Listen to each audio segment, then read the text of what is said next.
Hoy os presentamos la intervención de Rafa Millán que se tituló El lecho de Procusto o el saboreo de la eternidad, en donde voy a intentar que tengamos una degustación vivencial del infinito. Esto suena misterioso, ¿verdad? Pues hay que acceder y verla entera para poder enterarse bien de la maravillosa conclusión a la que llegó. No os la perdáis hasta el final, ¿eh? Yo soy Rafa Millán. Yo, Mardía Herrero. Y esto es Psicología y Espiritualidad. Estas charlas pertenecen al segundo encuentro que grabamos en 2024 y estamos ya preparando el siguiente en 2025 que llevará por título Ciencia y Mística. Nos ayudan, colaboran y nos patrocina Espacio Ronda. La mejor manera de seguir todo nuestro trabajo y estar atento de los cursos que vamos sacando, que siempre tenemos varios en marcha y se pueden comprar los anteriores, de nuestros libros y de nuestra agenda de actividades, es suscribirse gratuitamente en la web psicologiayespiritualidad.com y os enviaré un email al mes con toda la información. Podéis seguirnos también en Instagram, podéis suscribiros al canal Psicología y Espiritualidad, podéis ser miembros o Patreons del canal, que por una pequeña cantidad nos apoyáis mucho, y vamos con el vídeo. Bueno, me toca presentarlo. A mí esto de las presentaciones se me da muy mal, realmente me da muy mal, porque presentar a alguien es simplemente hacerlo presente. Entonces, ¿cómo lo hago yo presente a él? Pues simplemente dejándolo ser, dejándolo estar y dejando que comparta hoy con nosotros. Pero mójate, no hagas trampa, mójate y di algo para hacerme presente. Es que esto me pone siempre en una... No, me había preparado lo del presente, hacerle presente. Y ahí lo dejo. Porque es como... No, es como... ¡Guau! ¿No? Ahí te abro todas las posibilidades. Ahí abro todas las posibilidades. ¿Qué más quieres que diga? No sé. Él es el que está presente en mi vida, ¿no? Sí, eso es. Lo presento... Pues ala. Sí, eso sí, presente estoy, ¿no? Aquí presente estoy, ¿no? Bueno, pues venga, gracias, bienvenidos. Vamos a ver, me he preparado un guioncito con unas hojas, algo para decir. Entonces yo no sabía muy bien ni cómo titular a la charla, porque al final yo siempre hablo de lo que hablo. Es decir, ¿no? De mi rollo, de mi cosa, de lo mío, ¿no? Y de hecho, como también sabéis que hablaremos a lo largo de la charla, a mí lo que me incita más a la reflexión es la dialéctica del todo y de las partes, ¿no? La merología o mereología, que viene del griego meros, parte. Pues entonces estaba pensando en titular la charla Dialéctica del todo y de mis partes, ¿no? Pero me voy a cortar. Mardía no me ha dejado, por suerte, y ha hecho bien, ¿no? Porque ese es hablar de lo mío, ¿no? O poner el todo de mi parte, ¿no? Al final siempre hacemos eso, ¿no? Toda sinécdoque o toda parcialidad es intentar poner el todo de mi parte, ¿no? Que todos lo hacemos un poco. Entonces, lo que últimamente he estado reflexionando, porque para que nazca viva la charla y no sea algo así acartonado o una charla de Wikipedia o algo parecido, quiero hablar de lo que estoy reflexionando de verdad ahora. Y lo último que me he estado planteando, al hilo de una carta que leí... Bueno, empezamos por lo importante, ¿no? Ya que es el Día de Todos los Santos, vamos a empezar mencionando un santo de mi devoción, que es Sigmund Freud, ¿de acuerdo? Hay que traerlo presente. No entiendo estas risas.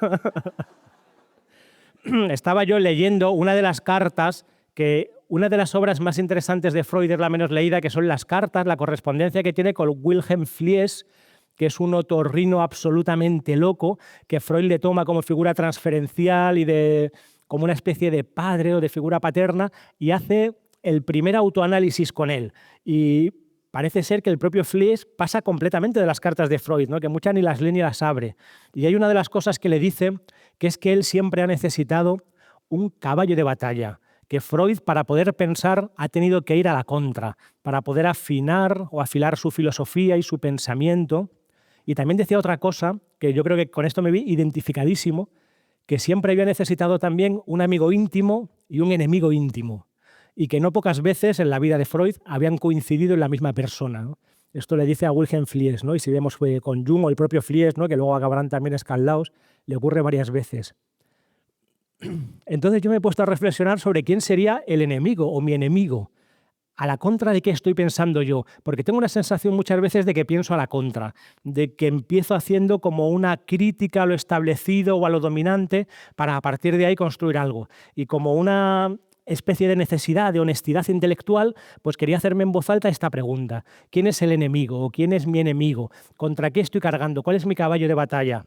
Y no sé si empezar, porque lo voy a decir porque me lo he apuntado, haciendo una pequeña defensa de Freud y del psicoanálisis, Yo no soy psicoanalista y creo que Freud tiene muchas fallas y muchas carencias, pero la mayoría de críticas que hoy en día se hacen desde los ámbitos de la psicología o de la psiquiatría, como es que Freud no tiene ningún interés porque el psicoanálisis no es científico, cuando, en mi humilde opinión, si lo leemos, el problema es justo el contrario, que Freud es demasiado científico, pero para las vigencias y los límites epistémicos de su época. De hecho, peca de ser cientificista y él mismo no es capaz de llegar a sacar todas las consecuencias fértiles y fecundas de su sistema que luego ya otros retomarán, como por ejemplo Jung y, bueno, y toda la larga lista, ¿no?, de psicoanalistas o de analistas que han seguido a partir de él. Y luego otra cosa que ahora estoy viendo continuamente en YouTube y que esto me cabrea mucho es cuando lo de Freud, vaya fraude.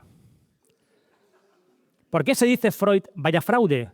Porque se llama Freud, ¿no? Nadie dice Nicolás de Cusa, vaya fraude, ¿no? O yo qué sé, Aristóteles, vaya fraude, ¿no? Porque todos están pensando sí desde los límites y vigencias de su propia época, ¿no? Pero esto se aplica solamente a Freud, como si él a propósito estuviera tratando que es un fraude. Pues yo quiero timar a propósito a otro para sacar un beneficio personal o económico. Y Freud puede ser cualquier cosa menos un fraude. Puede ser algo a superar, puede ser un hijo de su tiempo, puede ser un obsesivo terrible con diferentes temáticas que se repiten en su obra, puede estar proyectando su mundo inconsciente todo el tiempo, pero no es un fraude. Y claro que no es científico, porque él lo que hace es una antropología o una filosofía cultural, que es algo que en cierto sentido es previo a una ciencia. De ahí puede sacarse todo un programa científico, porque siempre dicen, no, es que no es falsable, como no es falsable no es ciencia. No, ha sido una lectura superficial de Popper, y como ya sabéis que a mí me gusta la epistemología, pues yo ahí animo a los que digan esto, a que lean al propio Popper y esa idea de falsacionismo que al final más bien él mismo la supera o la matiza mucho, y a Lakatos, por supuesto, y a Feyerabend, por supuesto. No podemos decir porque es que nada es falsable, que un sistema de mundo complejo, el materialismo ontológico, por ejemplo, o el cientificismo, el fisicalismo, el naturalismo, es falsable. Se podría aplicar exactamente la misma crítica. Que una ciencia deba ser falsable para ser ciencia, ese juicio es falsable. Alguien puede falsar ese juicio, luego no es ciencia, claro, es filosofía, que es previo a la ciencia y posterior a la ciencia, ¿no? La ciencia ocupa las ciencias pues un lugar y un momento adecuado. Entonces vuelvo al hilo. Esto era una nota de pie de página para defender a Freud, que ya que le menciono no lo he podido evitar. Y entonces vuelvo al principio, el enemigo, ¿no? ¿Quién es el enemigo para mí? Por honestidad intelectual. ¿Se puede pensar sin un enemigo? Tiendo a pensar que no, tiendo a creer que no. Que siempre, como decía César hace un momento, ¿no?, todo es geohistórico, todo es hijo de su lugar y de su tiempo, y siempre hay unos debates y unas fricciones abiertas y empezamos a pensar desde ahí. Como diría Ortega, todo logos tiene un mitos, ¿no? Toda idea tiene una creencia de fondo desde la cual yo empiezo a pensar. En el artículo fantástico y famosísimo, Ideas y creencias, de Ortega y Gasset, que se lee en un momentito, muy fácil de encontrar, en el que él dice eso: nosotros tenemos ideas, pero las creencias nos tienen a nosotros, porque es desde nos ponemos a pensar.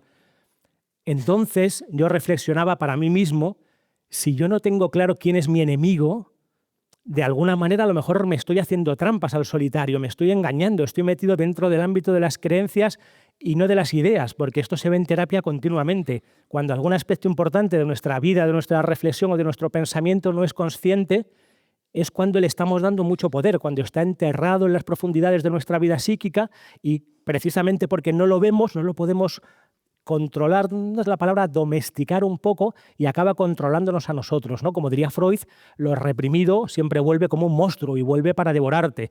Así que es una pregunta interesante, ¿no? ¿Cuál es mi enemigo? Y en terapia se ve muchas veces gente muy santos, ¿no? Santos o santas, ya que estamos también hoy en el Día de Todos los Santos, que es como que no tuvieran enemigo, ¿no? Que todo estuviera pensado siempre como en positivo y hacia adelante, pero luego cuando en el diván freudiano escuchas los sueños de estas personas, están llenos de demonios y de monstruos como todos nosotros. Así que vamos a preguntar esto. Pues en mi caso, lo primero que me pregunto para encontrar mi enemigo es cuáles son las áreas de interés que yo he ido teniendo en mi devenir intelectual, digámoslo así. Y ha sido en lo filosófico, lo ontológico, la pregunta por el ser, qué pasa, qué es esto, por qué estamos aquí, y la pregunta por el quién soy yo, digamos, la pregunta filosófica última o algo así, y la pregunta psicológica, qué es la realidad y quién soy yo. Y me parece que es algo esencial, porque dependiendo de qué respuestas o de qué tipos de aproximaciones y declinaciones hagamos con estas preguntas, cambia todo. Porque nada es nada si no es en función del todo. Y si no tenemos una idea del todo, no podemos tener idea de nada. Tenemos primero que hacernos al menos una idea cabal de qué es la realidad y qué pintamos en ella para saber a qué atenernos y cómo movernos y para empezar a actuar. Para mí filosofar siempre ha sido como respirar. No he podido no hacerlo, porque es que si no, no sé qué soy, no sé quién soy y no sé qué hacer. Me quedo bloqueado y es un mal que me ha pasado muchas veces en mi vida.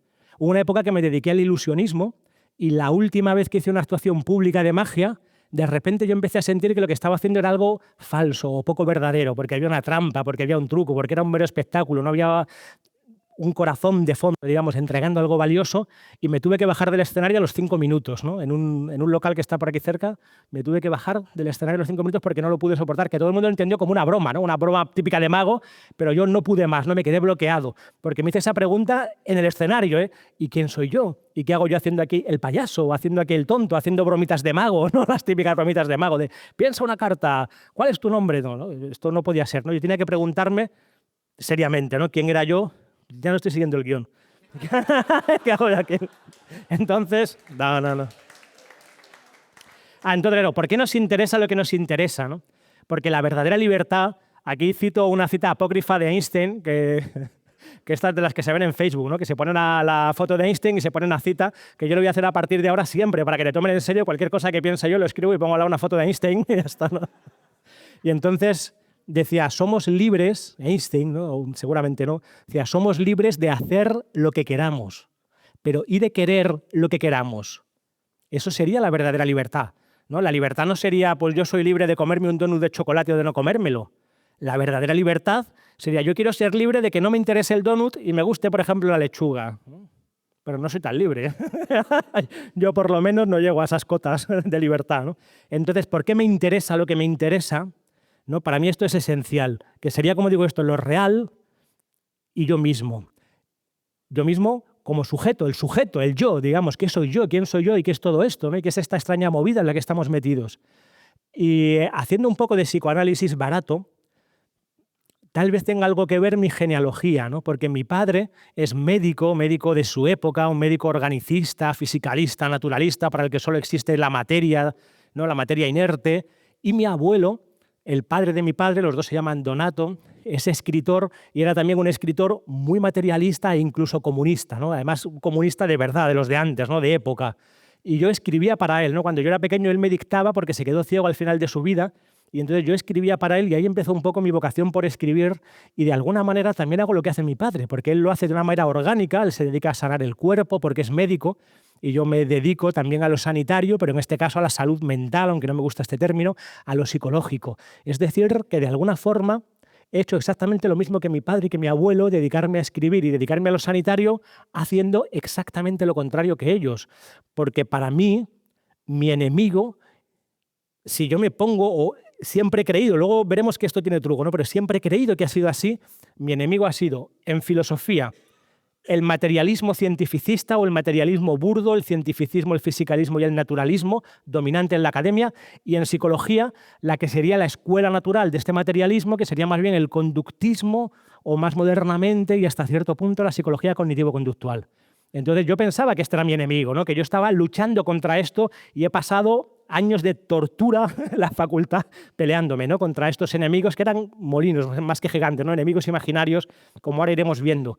Y entonces, ahora reflexionando, me di cuenta que he caído en algo que yo veo en terapia todo el tiempo, que yo lo he llamado la paradoja básica del carácter o la transacción básica, porque lo veo continuamente en un montón de casos, que es hacer exactamente lo que hacen mis padres, en este caso mi padre y mi abuelo, haciendo exactamente lo contrario, ¿no? En esa paradoja es donde de repente me he encontrado y me he visto. Entonces me he hecho una pregunta incómoda a mí mismo. He dicho, bueno, tú estás luchando contra el materialismo y contra la psicología conductista en este caso, pero ¿y si hubieras nacido en otro tiempo y lugar? No es una pregunta incómoda. Si yo hubiera estado, por ejemplo, estudiando psicología en una facultad de Argentina, donde el paradigma dominante hubiera sido el psicoanálisis, ¿seguiría siendo mi enemigo el cognitivo-conductual o seguiría más bien el psicoanalista cerrado, freudiano, argentino, ¿no? O lacaniano, ¿no? Sería ese el enemigo, ¿no? Puede ser. Y si en vez de estar en el siglo XXI estuviera en otra época, yo qué sé, en la Edad Media, con una visión religiosa, dogmática y de catecismo más cerrada, hasta cierto punto, ¿eh? Porque no creo que la Edad Media sea tan media ni tan oscura como la pintan, pero bueno, tal vez mi enemigo hubiera seguido siendo el materialismo, o al contrario, yo hubiera vivido el materialismo y el conductismo y la psicología cognitivo-conductual como liberadoras. Pues posiblemente sí. Entonces, ¿qué es lo que pasa? No soy como un rebelde sin causa. Lo que estoy aquí es como para ir a la contra. Aquí me queda el consuelo, esta frase no sé dónde la escuché, que de hecho yo creo que fue a Raymond Paniker, a quien escuché esta frase, que es una metáfora que por otra parte es muy obvia y muy habitual, que decía en un curso de Fernando Sánchez Dragó del Escorial, que habló Paniker, que se llamaba Los sabios, el arte de vivir. No, que fue alucinante. Los sabios, el arte de vivir, que estaban allí, para mí, algunos de los más grandes representantes de la sabiduría en ese momento, entre ellos Raymond Paniker, que dijo que solamente los peces vivos nadan contracorriente, ¿no? El pez muerto siempre va a favor del río. Entonces, a lo mejor la cosa va por ahí, ¿no? Como por estar siempre pensando un poco a contracorriente. Voy a mirar qué hay porque... Lógicamente, ¿no? Esto es muy habitual, ¿no? Tanto en la academia, digamos, como en la visión hoy en día, yo diría, dominante en los medios y en la divulgación, sería ese materialismo, y sería también hoy en día en psicología cognitivo-conductual, ¿no? Porque siempre que estamos viendo un tratamiento psicológico que se trataba probados por la evidencia, venga, cognitivo-conductual, ¿no? Entonces, yo he seguido pensando sobre esto, ¿no? Si yo aquí estoy en contra de lo cognitivo-conductual o del materialismo ontológico, y tal vez si hubieran nacido en otro lugar, mis enemigos serían otros, ¿cuál es el enemigo, ¿no? Y en este propio pensar, en esta reflexión, un poco como Descartes, de repente me doy cuenta, ¿no? Que para mí mi enemigo es todo aquello que quiera cortar el libre flujo, digamos, de mi propio pensamiento. Todo lo que quiera como meterme en una caja o decirme hasta dónde se puede pensar. Por eso he llamado a esta charla el lecho de Procusto o el saboreo de la eternidad, que si me da tiempo llegaremos a esa segunda parte al final. ¿Qué es el lecho de Procusto, ¿no? Un mito que todos conoceréis, un mito griego, en el que Procusto es un hospedero que tiene una cama, el lecho de Procusto, donde después de grandes atenciones tumba al huésped, pero la cama siempre es demasiado grande o demasiado estrecha. Y entonces, ¿qué hace Procusto? Pues si la cama te queda muy grande, te descoyunta y te va estirando hasta que te ajustes a la cama, o lo contrario, si la cama te queda pequeña, saca el hacha y corta lo que sobre, ¿no? Es decir, está ajustando, digamos aquí, ajustando la persona al lecho, ¿no? Esto es lo que me ha pasado a mí, ¿no? Mi pelea realmente ha sido contra el lecho de Procusto, contra tener que ahormarme a una cierta forma de pensar como la forma más ortodoxa o como la forma correcta, hombre, buenas, o como la forma de pensar, ¿no? En filosofía o en ontología era esta idea de querer meter el misterio, la realidad última, como en una caja de pino, ¿no? Querer como matar el misterio, matar a Dios, vaciar toda la realidad de nada que vaya más allá de la pura materia, y en psicología vaciar al sujeto de todo lo que vaya más allá de la conducta observable, ¿no? De hecho, en psicología se solía dar una definición que esto era terrible, un gota a gota intelectual que se veía en clase cada vez que, sobre todo en los primeros años, ¿no? Que entrábamos en clase y nos decían, ¿es la psicología una ciencia? Y había que responder sí, ¿no? Y si decías que no, pues ya un profesor decía, no, sí, es una ciencia. ¿Y qué ciencia es? La ciencia cuyo objeto de estudio es la conducta observable, ¿no? Esta era, hace 20 años, esto está cambiando, gracias a Dios, esta era como la definición que una y otra vez teníamos que estar repitiendo y que para mí era como un gota a gota intelectual que no me dejaba respirar, ¿no? Que me estaba metiendo todo el tiempo en ese lecho de Procusto en el que estaban cortándome para mí lo más esencial humano. Y es verdad que mi enemigo podía haber sido otro en otro contexto y en otro lugar, pero también es verdad que la cosmovisión materialista y que la psicología conductista son el lecho de Procusto más estrecho que existe. Es casi una máquina como de laminar, yo qué sé, chorizos, hasta que solo quede la lámina más fina, que sería el de la materia observable y nada más. Y todo lo demás queda fuera del lecho, queda fuera de la cama. Es el reduccionismo más reduccionista hasta donde a mí me llega o me alcanza, en el que se puede caer, ¿no? Entonces, tenía un profe, ¿no? Carmelo Monedero, uno de los mejores profesores que tuve en la facultad, porque él era también filósofo, fenomenólogo y médico, además de psicólogo, y entonces él decía una cosa muy fuerte, que estoy de acuerdo a medias, porque estoy intentando curarme, esta charla es este intento, ojo, de curar digamos, esta especie de fanatismo a contracorriente del fanatismo, ¿no? Del que estoy hablando aquí. Y entonces él decía que la carrera de psicología te inhabilitaba específicamente para ser psicólogo, porque te metía tantos prejuicios sobre lo que es un ser humano, ¿no? Te metían tantas cajas en tantos lechos de Procusto que al final No ibas a saber cómo ayudar humanamente a otra persona, abrir tu corazón, escuchar a otro. Y él decía, si cogemos a un hombre de la calle al azar y le decimos, ayuda a este ser humano, ¿no? Probablemente lo primero que va a hacer es escuchar, ¿no? No ir como el psicólogo que acaba de acabar la carrera, que ya lo sabe todo, que para eso es psicólogo, decía, ¿no? Y en filosofía yo he visto que a veces pasa algo parecido, sobre todo filósofos de escuela, que para mí pensar dentro de los límites de la caja, ¿no? Pensar una filosofía de escuela es lo contrario a la filosofía. La filosofía tiene que ser pensar fuera de la caja y pensar la caja misma. Si no, no es filosofía. Es una máquina de triturar la realidad. Es una trituradora o un pasapuré en que yo lo voy filtrando todo por mis prejuicios y mis límites, y yo incluso añadiría mis heridas favoritas y mis sesgos favoritos, para que al final todas las cosas digan lo que tienen que decir, y entonces no hay misterio. La realidad está muy clara. Hay un término que tiene el físico y neurocientífico Alex Gómez Marín, que os recomiendo mucho y que me ha encantado, que él dice que estos son los materialistas, ¿no? ¿Por qué? ¿Por qué son listos? Porque ellos ya saben de qué va la cosa. No hay misterio, no hay posibilidad de que nada nos sorprenda. Todo está ya más o menos metido en la caja, ¿no? Y este ha sido mi enemigo, lo que yo no he podido soportar, este lecho de Procusto. Y quiero contar 3 anécdotas. Esta es una sección de la conferencia de hoy. Anécdotas bochornosas de la facultad. Y voy a contar por lo menos una. Esto fue... Voy a contar una como mínimo, seguramente 3, ¿no? Esta fue... Bueno, nosotros organizamos unas jornadas que llamamos Jornadas de la Conciencia Integral, así un poco grandilocuentemente, en donde invitamos a algunos, para mí, de los más importantes representantes del ámbito de la filosofía, de la psicología y de la espiritualidad de ese momento, ¿no? Entre ellos una maestra zen, venían psicoanalistas, psicólogo transpersonal, y todo el mundo era interesantísimo, en mi opinión, en aquellas jornadas que organizamos, ¿no? Pues, ¿qué pasó en la facultad? Que corrió un manifiesto en nuestra contra para intentar expulsarnos a la persona con la que yo lo organizaba y a mí mismo, firmado por algunos profesores, que un profesor que era amigo mío me lo enseñó, por estar hablando, ¿no? Y promoviendo teorías no científicamente testadas, ¿no? Y esto era hasta tal punto, ¿no? Que o sea, lo que yo tengo aquí clavado en el corazón fue una vez que... Porque fuimos a hablar precisamente, ¿no? Hablando del lenguaje de la facultad, fuimos a decir, bueno, debido a la dudosa cientificidad de algunas de las ponencias, queremos abrir un espacio para dar una respuesta desde la facultad y desde la ciencia a cada uno de los ponentes que vengan, ¿no? Y ningún profesor quiso participar en esto, pero recuerdo a uno que se quedó así mirando el programa y dijo, bah, esto hace ya mucho que lo tenemos aquí superado, esto es una facultad de ciencias. Y dije, ¿pero el qué? ¿Qué es lo que tenéis superado? Me dijo, la mera filosofía. Así, tal cual, ¡pah! La mera filosofía, ¿no? Esto ya está superado aquí en una facultad de ciencias, ¿no? Otra que tuve respecto al... Toma, voy a contar las 3, ¿vale?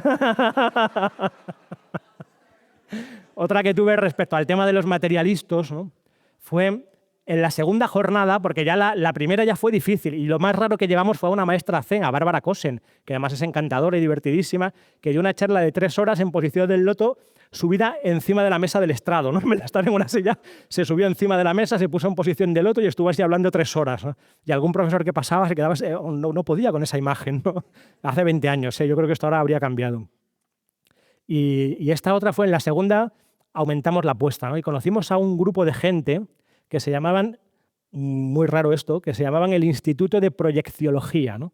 Entonces, según ellos, tenían una serie de estudios empíricos muy bien realizados en doble ciego, con el cual demostraban que ellos podían proyectarse astralmente a otro lugar y adquirir información de ese lugar. Y digo, ¿y esto cómo es, no? Qué interesante, ¿cómo lo habéis hecho? Dice, pues es un experimento muy sencillo, se pone un ordenador en una sala totalmente cerrada, sin conexión a internet, que elige al azar una foto de 10.000 fotos que tenga, entonces damos las coordenadas de dónde está esto, enviamos por email a nuestra gente, ellos se proyectan y luego nos envían dibujos de lo que han visto y lo cotejamos a doble ciego. ¡Ostras! ¡Qué fácil de hacer esto!, ¿no? Entonces y ellos querían hacerlo en la facultad, ¿no? Yo les dije, oye, pues esto lo voy a proponer en psicología porque es súper interesante. Y yo fui a la facultad y hablé con 30 o 40 profesores sobre este tema, que ya materialistas todos, claro, se reían en mi cara, ¿no? Todo esto es absurdo, no puede ser. Y yo les decía, bueno, pero al menos podemos demostrar que no funciona, ¿no?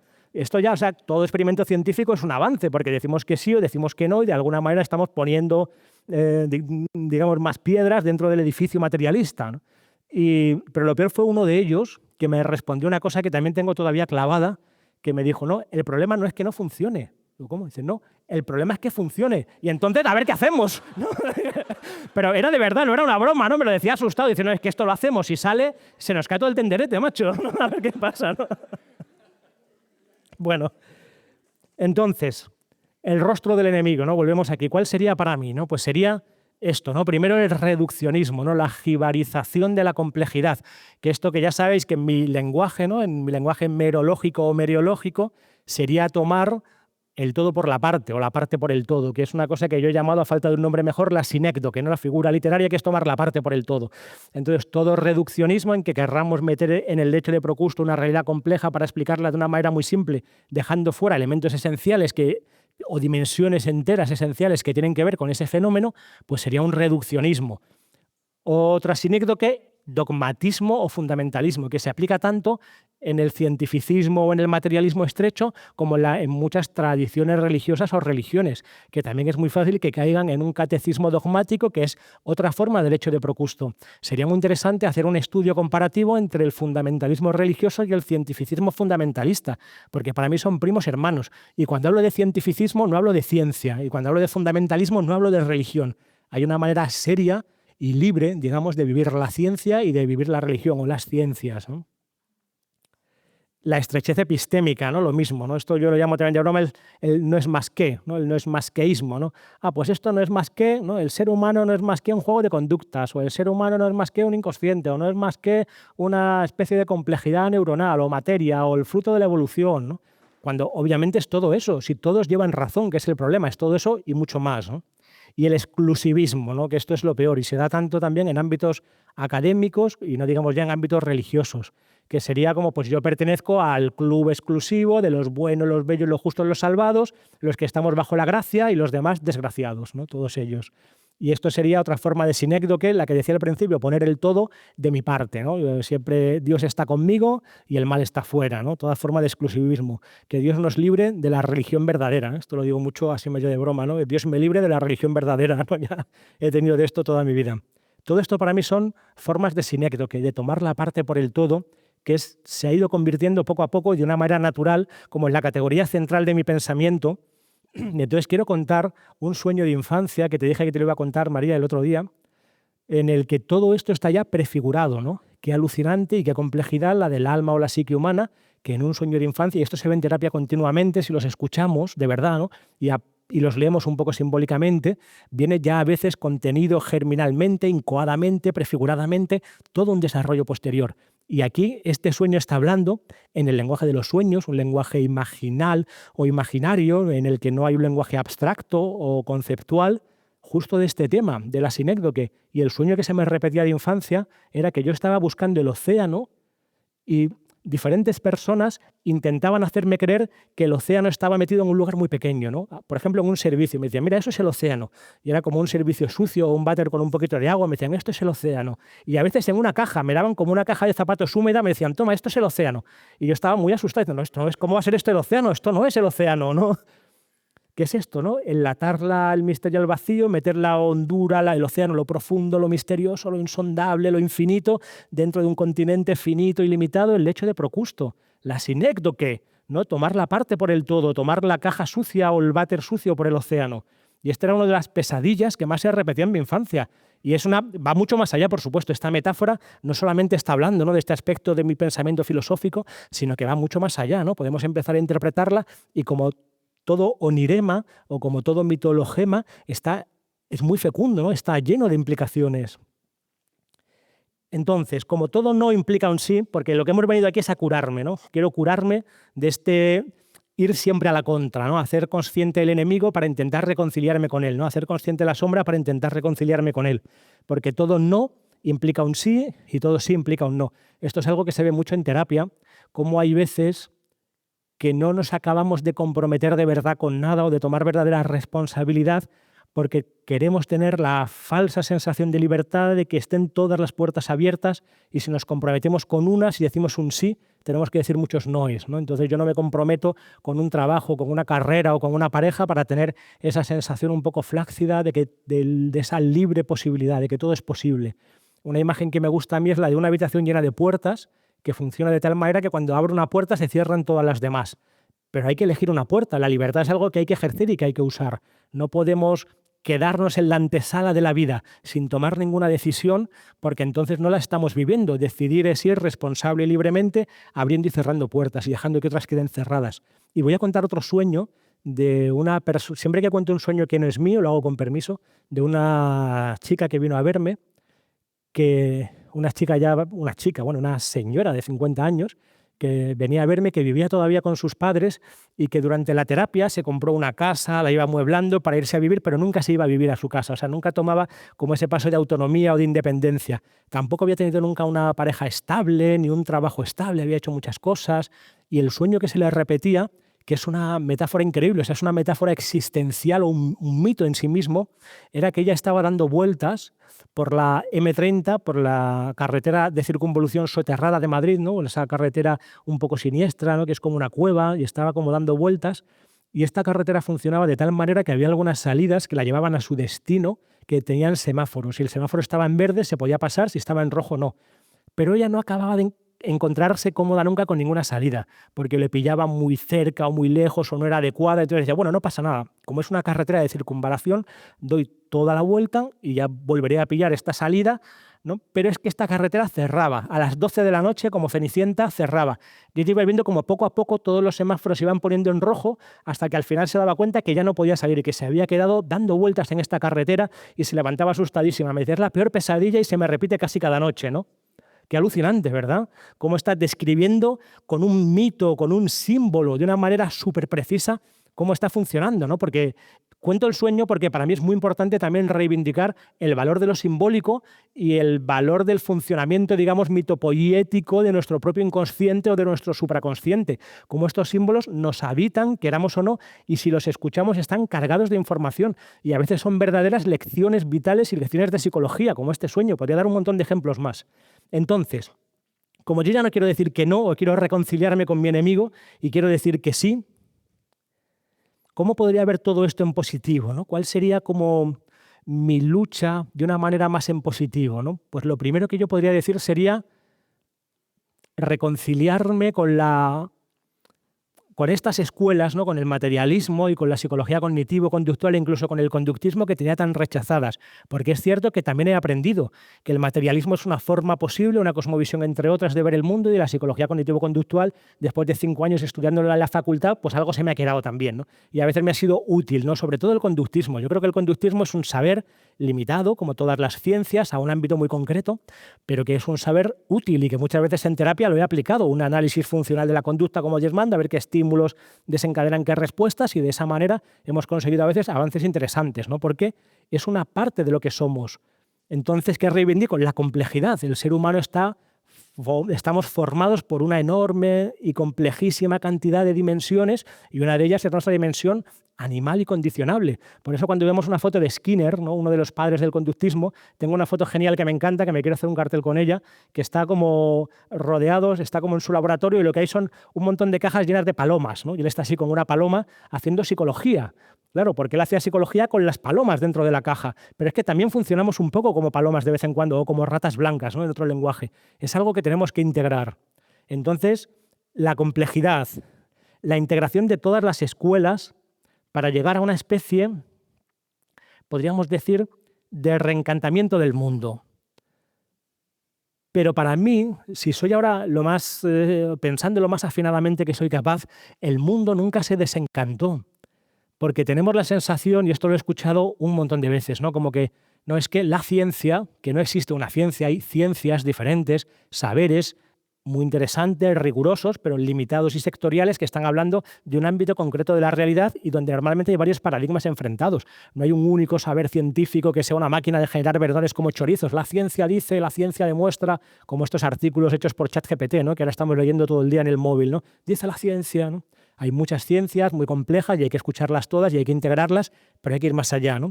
El mundo nunca se desencantó porque esto no ha pasado, esto de que según la ciencia ha ido descubriendo la verdad de las cosas, pues ha ido desplazando el misterio, desalojándolo y evacuándolo hasta que llegará un momento más o menos cercano en que por fin ya lo sabremos todo o casi todo, ¿no?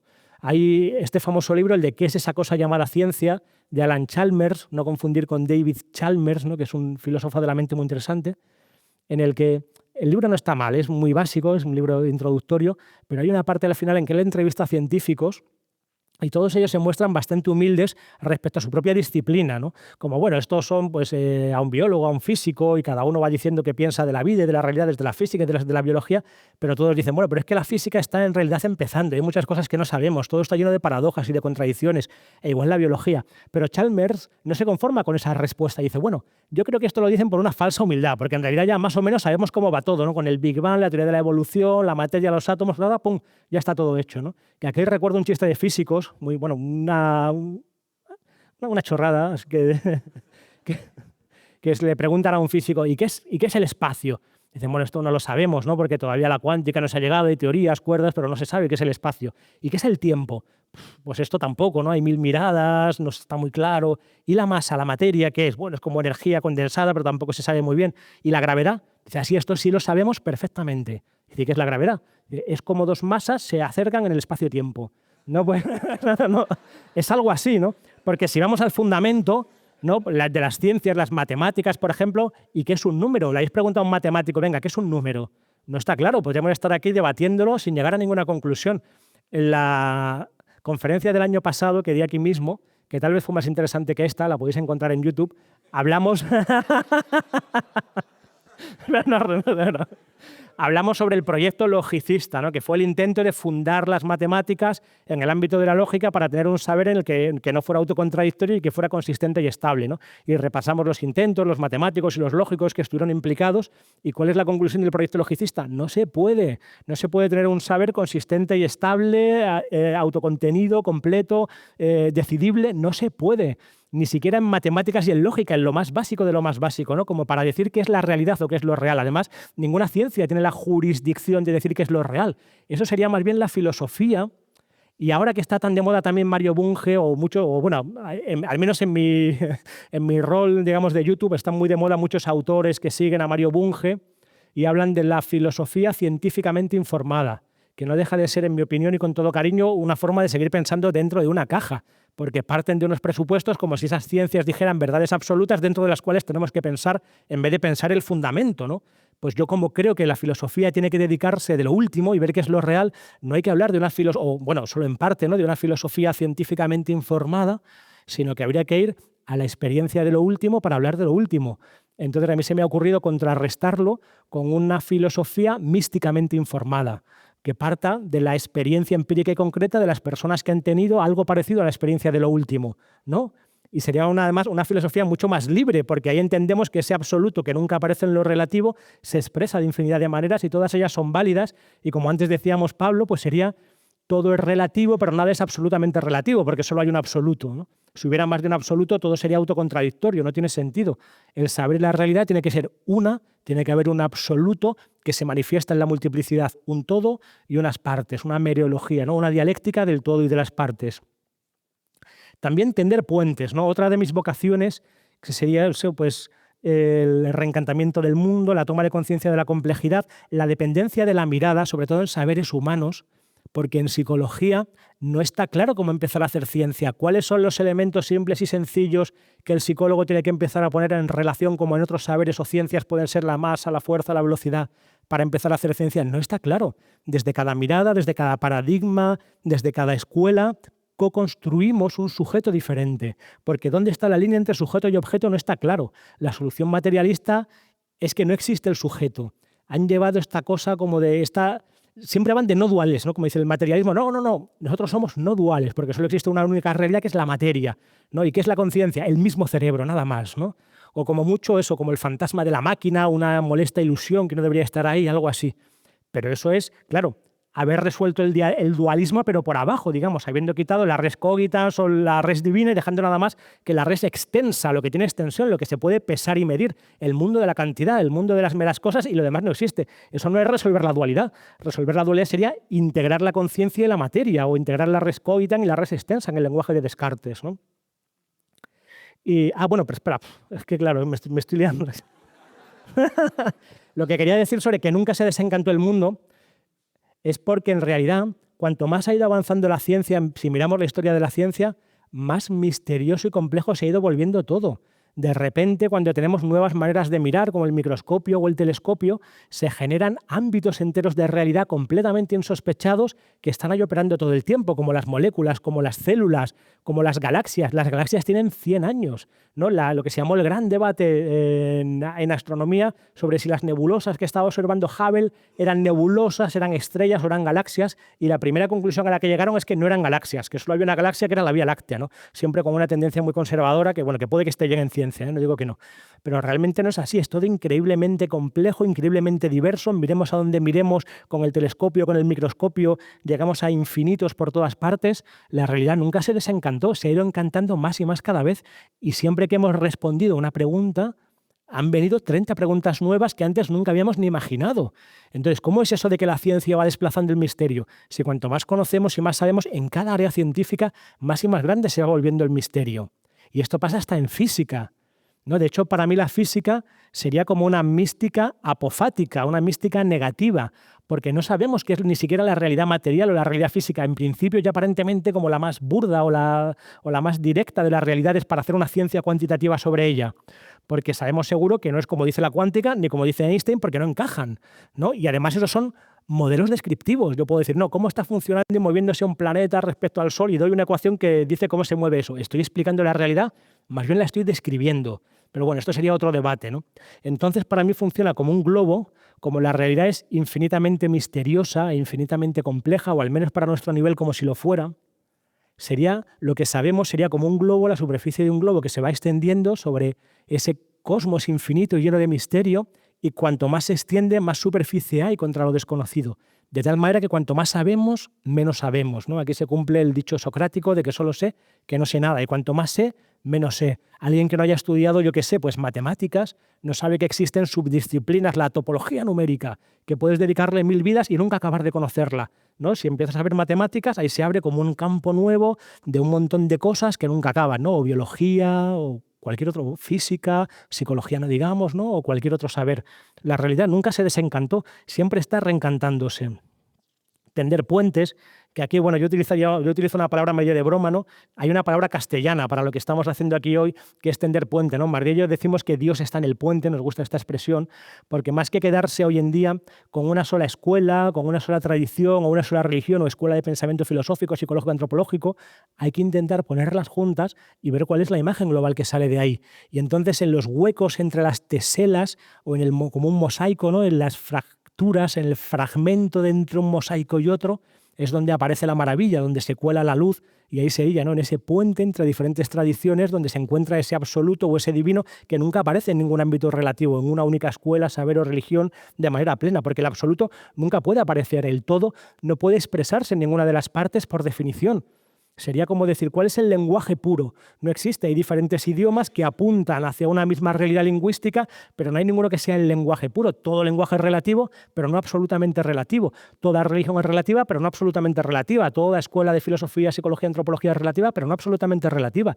Y hay que intentar hacerse una imagen de conjunto, no poner el todo de mi parte, quedarme en la sinécdoque de estar en la escuela verdadera con la que estoy como casado, digamos así, y empiezo a triturar toda la realidad para que encaje en mis parámetros.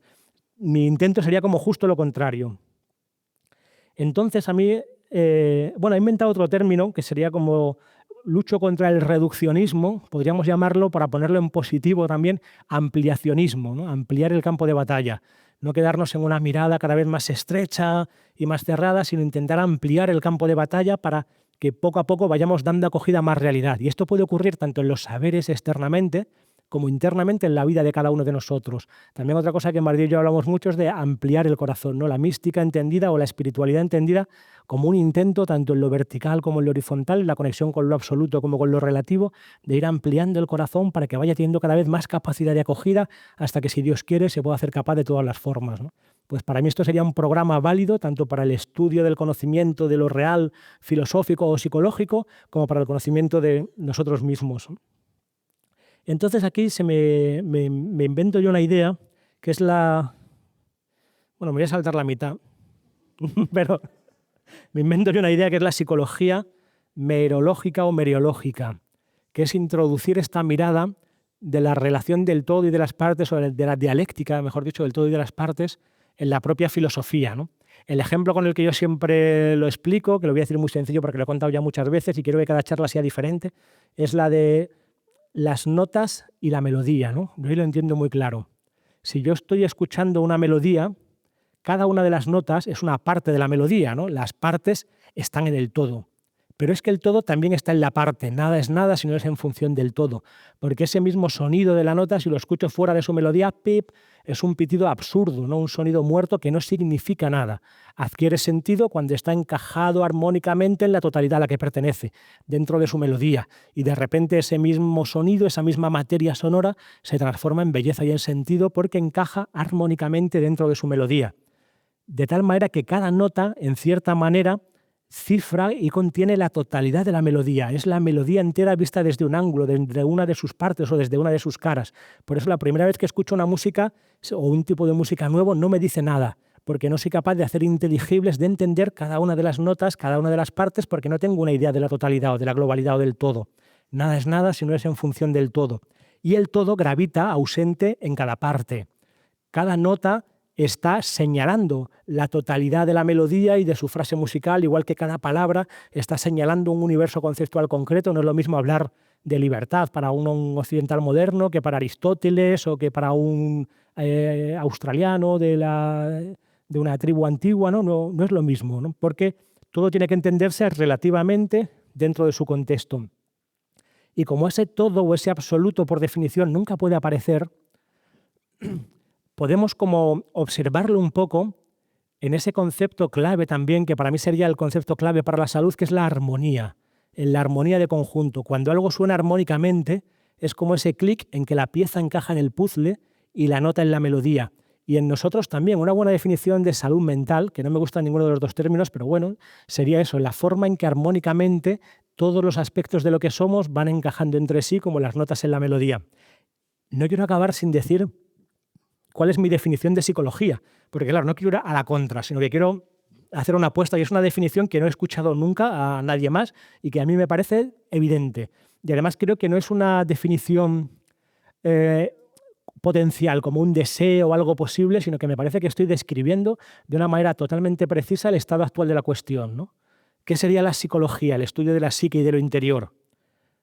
Pues sería un saber filosófico, porque lógicamente, bueno, aquí va a hablar un rollo, pero esto lo he contado muchas veces en muchas charlas y ya muchos me conocéis, de cómo los diferentes saberes se van apoyando unos en otros hasta que ese absoluto es como la clave de bóveda, la piedra final, que se pone en las que todos los demás se apoyan armónicamente, pero nunca puede aparecer en ninguno de los saberes. Y esa misma clave de bóveda o esa metáfora sería, también metafóricamente, porque todo lenguaje es metáfora y no podemos escapar de ahí, siempre es un como si, sería el corazón humano, ¿no? Sería como el corazón entendido como el centro de lo que somos, donde todas las diferentes dimensiones de mi vida son experimentadas a la vez, ¿no? Esto sería, si luego nos da tiempo, el saboreo de la eternidad. La eternidad es lo que está en mi corazón como síntesis de todas las dimensiones de lo que soy, experimentadas de manera directa. Y como ese corazón es la realidad primaria, la realidad primera, si yo suspendo el juicio completamente, pongo todo entre paréntesis, como dicen los fenomenólogos, ¿no? Dejo todos mis prejuicios a un lado y estoy nada más que a la experiencia, eso es la experiencia primera.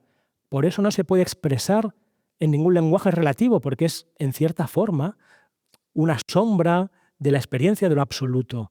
Entonces yo puedo decir, me siento como si, lo que sea, ¿no? Que es la alegría, incluso emociones muy básicas, pues como si hubiera, no sé, algo ligero o brillante, o como un amanecer, ¿no? Necesito encontrar un código metafórico en el que extrapolarlo para poderlo entender, porque es una cualidad primaria que no se puede explicar de otra manera. ¿Qué sería la pena? Algo negro, siempre le damos código metafórico, oscuro, denso. ¿Cómo definimos a alguien, no, un marciano que no tuviera estos mismos códigos que nosotros? ¿Cómo lo definiríamos? No se puede, ¿no? De hecho, una etimología de alegría posible, probablemente no correcta, que me encanta, es la de tener alas. Alegría viene de alado y de tener alas, ¿no? La alegría es como tener alas, ¿no? La pena sería lo contrario, como tener, no sé, garras o lo contrario, ¿no? Entonces, ese absoluto, esa filosofía místicamente informada puede sentirse en el corazón como una síntesis o un resumen de todo lo que somos, pero no aparece en ninguno de los saberes relativos. Por eso, ¿qué sería la psicología? Pues un saber filosófico con un aspecto científico. Obviamente sí, no podemos tirar a la basura todos los desarrollos científicos que se han hecho en las últimas décadas, en psicología, en psiquiatría, psicología cognitivo-conductual, en el conductismo, claro que sí, en sociología. Muchos estudios psicológicos para mí son en realidad sociológicos, porque se hacen con grandes muestras, a grandes números, y más que estar viendo, digamos, a un individuo concreto ideográficamente, tenemos en cuenta toda una muestra poblacional, pero claro que es interesante, porque en lo humano todo está recapitulado, también lo sociológico. Un saber filosófico con un aspecto científico multiparadigmático. Es que está claro que es así. ¿Cuál es la escuela verdadera? El psicoanálisis, la cognitivo-conductual, la humanista. Todas y ninguna. O sea, si esto lo vemos claro con las religiones, no lo vamos a ver con las escuelas de psicología.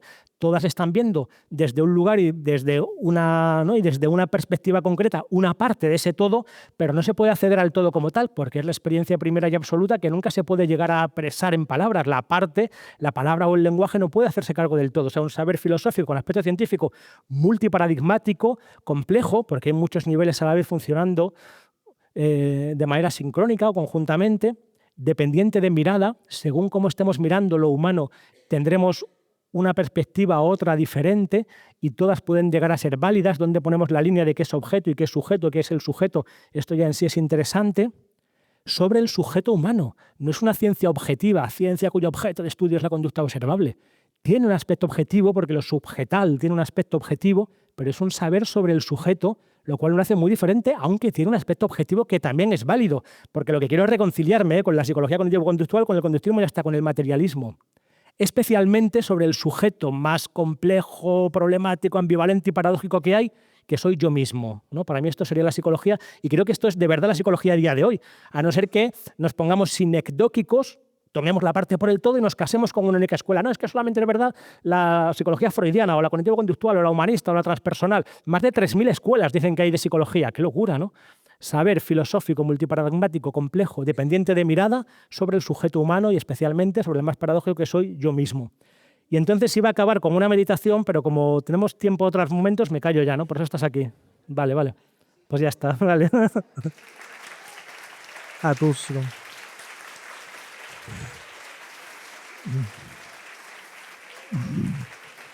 Gracias.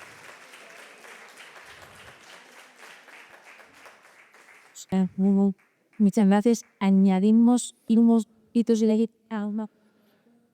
Porque iba a hablar el saboreo de la eternidad, que era la segunda parte de la charla, era hacer una pequeña meditación, que como hay gente que se ha caído, la haremos mañana, yo creo, sobre cómo podemos sentir esa eternidad o ese absoluto en nosotros mismos de una manera concreta, no más allá de la parte teórica. Pero he tenido que soltar el rollo primero. Así ha sido.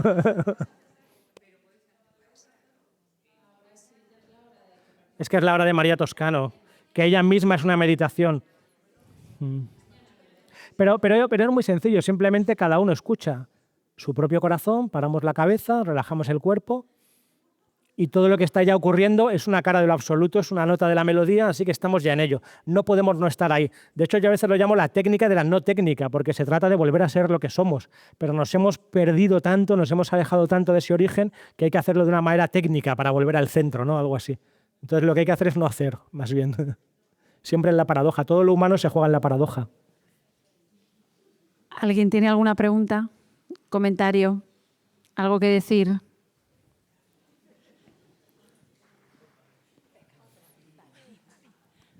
Hola, buenas. Pues yo tengo una pregunta sincera de que me la hago a mí misma, a ver si me puedes ayudar un poco. No sé. ¿Cómo sabes que esa búsqueda trascendental, que antes había hablado César, no esa semilla que te enciende o que busque ese absoluto, no es una evasión de una herida emocional Muy importante. o de la psique? ¿Cómo puedes diferenciarlo? Sí, el bypass espiritual es muy importante. Pues es que podríamos hablar de eso muchísimo y te puedo responder desde muchos puntos de vista, porque lo he pensado mucho y esto, y en terapia lo he visto mucho, ¿no? Pero tal vez lo más sencillo que podría decirte es que la clave es que sea una espiritualidad que integre también armónicamente todos los aspectos de nuestra vida, es decir, donde signifiquen cielo y tierra, en que no haya algo de lo que me esté escapando. ¿Y cómo sé que no me estoy escapando de nada?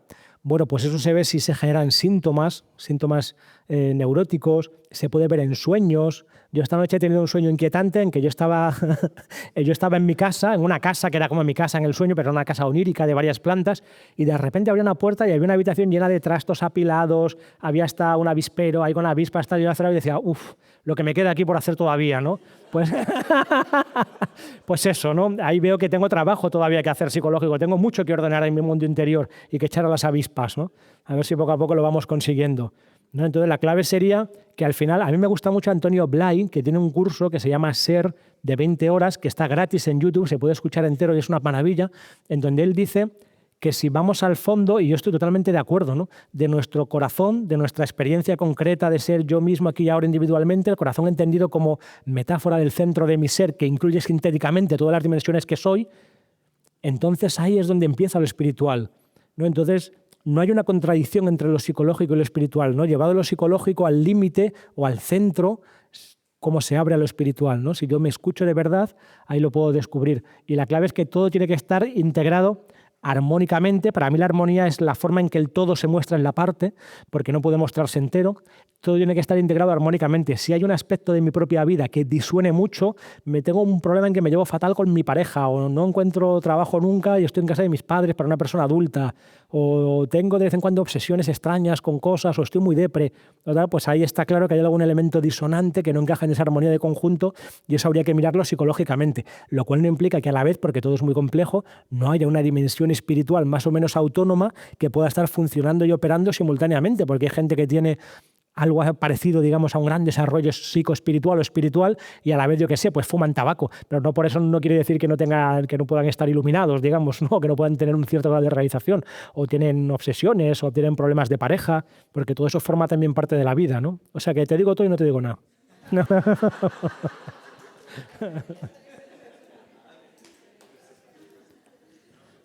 Una última, que nos quedamos ya sin tiempo. Eso. Yo, como voy a estar aquí también los 2 días, también podemos hablar en los pasillos, ¿eh? Que ya sabéis que lo bueno es el pasillo.